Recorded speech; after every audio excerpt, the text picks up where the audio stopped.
7:05 a.m. You're stirred from your Saturday morning slumber by a light buzzing coming from the other side of the room. Almost instinctively, you dash across the room to turn off your vibrating phone. The phone shows one unread text message from a number you don't recognize. Received 7:05. I'm not sure what's going on. I'm scared. Alone. I don't know what to do anymore. I've decided to document what happens with these text messages in the unfortunate event that I am unable to tell the story myself. You're struck with an unnerving feeling, but your mind isn't clear enough to fully comprehend what you've just read. It's too early for this. You decide to head back to bed and deal with this all later. 9:10 a.m. Your phone's familiar buzz rings through your head as you wake up to find another unread message. The number is the same as the first message, and the feeling the words give you isn't much different either. Received 9:10 a.m. I've decided the bathroom would be a good place to hide. I swear, I can hear footsteps coming towards me. I've heard them for hours. I need to find a way out, but I'm too afraid to move. It feels like the walls are closing in on me. All I know is I need to get out of here. It's not safe. You're starting to get worried. You want to help, and you want to reply, but you're unsure of what to say. You try to shrug the messages off as some kind of prank, but doing so doesn't seem to make your anxious feelings go away. For now, you decide to go about your day as you normally would. 11:14 a.m. It's been 2 hours. The anxiety has nearly subsided. You find yourself unable to eat. This unexplainable feeling has had an effect on your appetite. Then, right on cue, you hear the same unpleasant sound. Received 11:15. I decided to run. Just run. I have no plan, but I've got to find an exit somewhere. The doors are all locked. Now there's nowhere else for me to go. I feel cornered, and the footsteps just keep getting louder and louder. Needless to say, these messages are starting to get to you. You can't deal with this. You decide to just let it go. Ignore the feelings, ignore the messages. There's no reason for you to get involved with this. You hear your phone buzz many times in the next few hours, but you try your best to block out the noise. 4:01 p.m. Another buzz.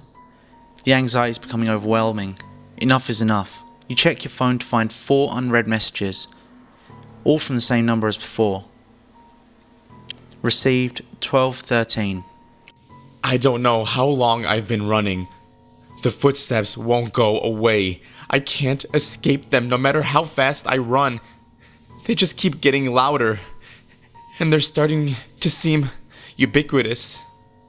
Received 1:06. I can't run anymore.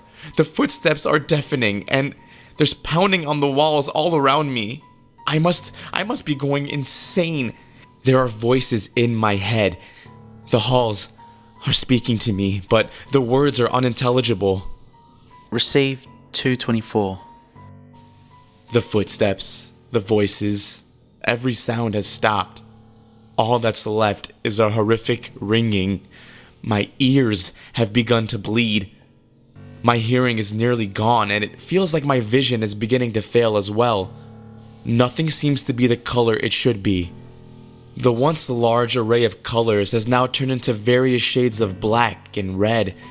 The heat in here is unbearable. I'm drenched in sweat.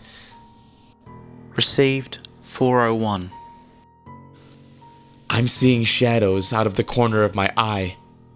The walls are constantly moving. I keep trying to convince myself that this is all just a sick dream, but the heat, the shadows, the blood, it's all so real. I feel helpless. At this point, you're convinced that this is no joke. You need to find him, save him. But how?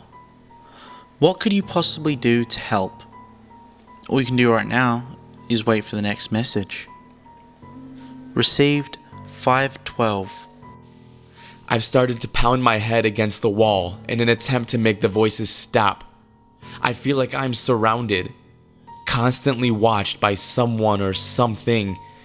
Make it stop. Please, just make it stop. Received 5:56. There's so much blood. The pain doesn't even seem to bother me anymore. It's my only distraction from this madness. I'm beginning to feel numb. I'm not sure how much longer I'll make it. If you're reading these messages, stay far away from Bellevue High School.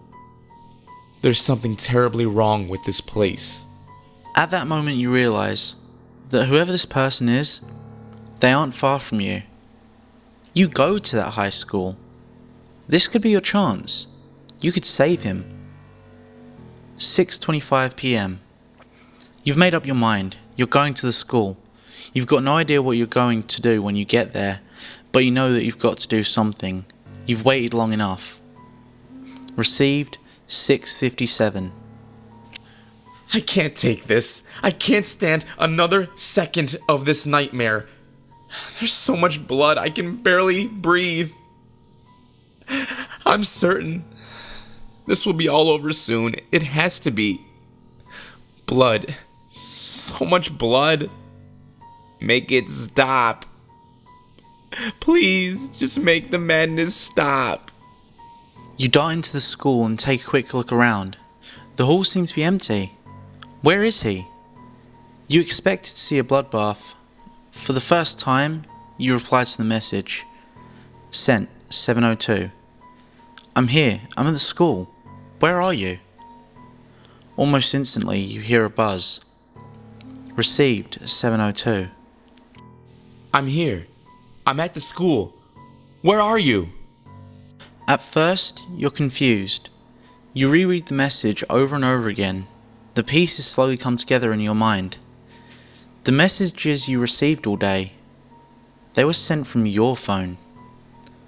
With that, the door slams shut behind you, and you start to hear footsteps coming after you.